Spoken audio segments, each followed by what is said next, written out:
Hey everybody, it's the Herb Guy with the Elder Herb Shop. Welcome back to Where Science Meets Nature, a channel where we discuss the medicinal value of plants and other natural substances found in nature all around us. Today, I'd like to discuss a natural remedy for the stingy nettle, the gallant soldier. Alright, so if you've ever had the opportunity to be stung by one of these plants, and a lot of people consider it terrible, you'll remember it. Stinging nettle is found pretty much everywhere. It has tiny, tiny hairs on it, and if I can get some focus, you might be able to see those. Hold on just a moment. I am not going to touch that plant though. There. Do you see those tiny hairs on the nettle? Well, they are filled with a substance called formic acid, which just happens to be the same compound that ants use when they bite. And boy, does it really, really sting. It gets inflamed, it gets red.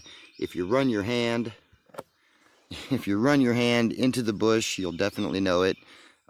It tends to affect sensitive skin significantly more, so the inside of your wrist or your elbow, under your arms, behind your legs, and it can be quite irritating. But there is one plant in particular, just today anyway, that I want to discuss that is a natural remedy for the sting of a stingy nettle. Now, Gallant soldier is native to South America. It came from Peru and was brought back by European settlers. Its botanical name is Gallansoga parviflora, and one of its common names is Gallansoga. And as far as it being used for a remedy, it's relatively simple. It's just like almost everything else that I've shown you in regards to that. You just simply, you can grab one of the leaves, and my chickens are helping. You can grab one of the leaves, as soon as I can get it in camera. You can either crush it up with your fingers,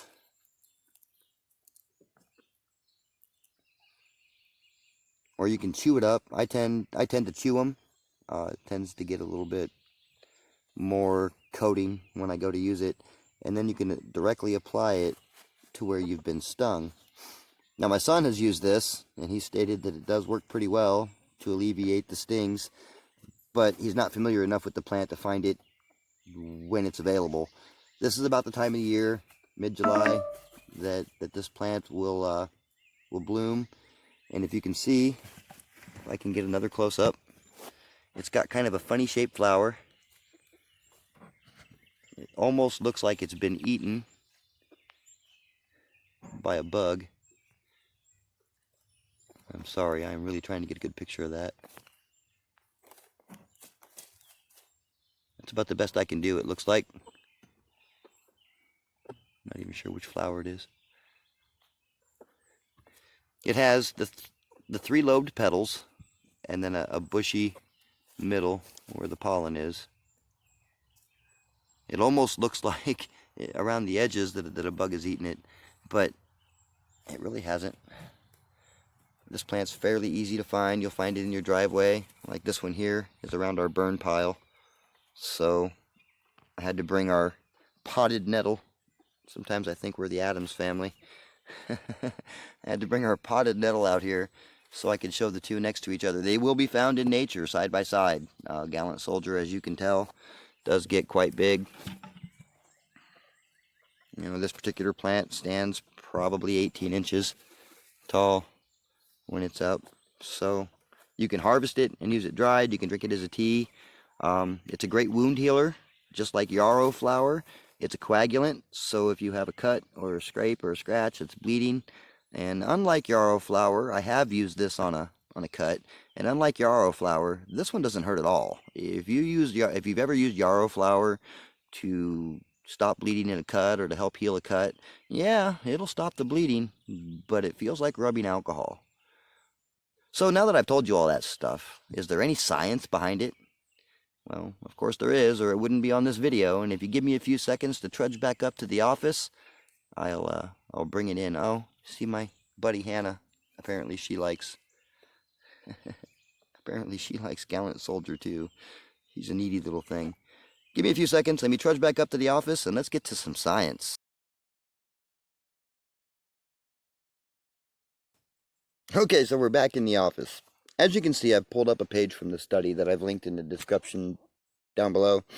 And the important part about this, the takeaway for the nettle relief, would be the second sentence. And in the second sentence, it says, moreover, GP can reduce the activation of an inflammatory response and possesses analgesic properties. Now, the analgesic properties is kind of relevant. That's the pain part. The inflammatory response, it prevents the inflammation. And if you've ever been stung by nettle, it'll leave a raised rash, bumps. It's fairly sore. So what the Gallant Soldier is going to be able to do is it's going to provide that active pain relief, and it's going to prevent your body from responding with that inflammatory response. Now, some of the other cool things about this is that it shows, studies have shown that Gallant Soldier has protective effects against UV irradiation damage. And the extracts of the aerial part have been found to exert significant antibacterial, antifungal, and, oh yeah, antiviral properties. That's pretty interesting. Now, important note on this. When you're reading a study and you see where they'll list it as an aqueous extract, or it'll list it as an extract, the difference is an aqueous extract is simply a tea or an infusion.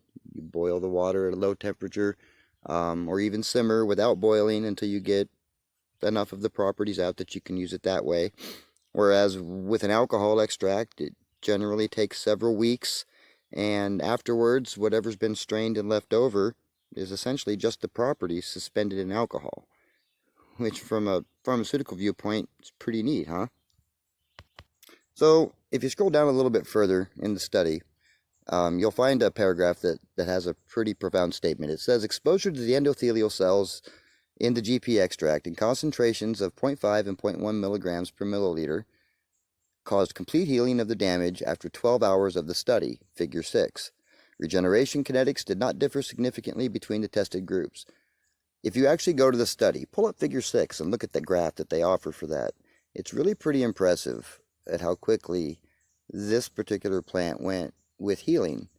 And it didn't seem to matter whether there was a little or a lot. Either way, they seemed to both cause the same amount of healing, which goes right along in lines with what I always say when it comes to this kind of stuff. Just a dabble, do ya? So what can you take away from this video? Well, according to this study, it was shown that Gallant Soldier has some really awesome healing properties. It's a great anti-inflammatory, it fights harmful microbes, and it even protects from ultraviolet radiation. And that's a pretty impressive resume for a tiny little flower. Wouldn't you agree? If you like the content today, feel free to give it a like and a share. And if you haven't yet, subscribe to the channel for more great content. I really appreciate everybody watching. I hope you have a great day and stay safe from the Elder Herb Shop.